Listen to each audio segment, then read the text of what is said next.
months leading up to the birth, thousands of people had a flutter on what Kate and William might pick. But how do you go about choosing a name for a future king? Choosing a name for your own child is hard enough, but when you've got to choose the name for the heir to the throne, what a task. What is the protocol, though, for a royal baby? The protocol for a royal baby, it's slightly different to the rest of us. They have to talk about it with the senior royals, so the Queen will usually have to approve the name. That's traditionally what's happened. And also the thing is about the royals, they have more names than you and me. I've got two first names, but most royals have about 4, possibly 5, and that's so they can make a good choice of which name to choose when they become king.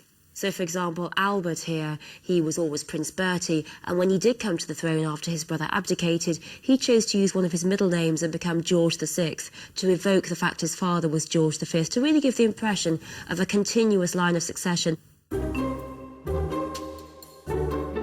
They've got plenty of names to choose from. Where do you think they might draw their inspiration?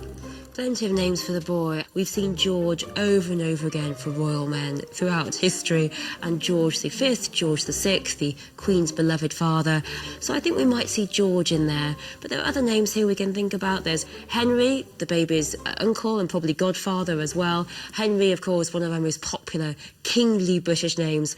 Albert, the name of the Queen's father. That might be one that they might pick as well, because it's kind of got that modern, old feel to it. William, well, the father's name is such an archetypal royal name. William the Conqueror, he's one of our most popular kings. I think we might see that as well, but again, not number one. And what about a nod to Kate's family? What kind of names might they look to there? Well, we've got Kate's brother here is James. Of course, that's a very traditional name, a very biblical name. And we have had King Jameses. They just haven't been the most successful of British kings, perhaps. And it seems a name with rather poor associations. So I think maybe James might be off the scale, certainly for number one. And also Michael is the name of Kate's father. And I think we might see that one in there as well.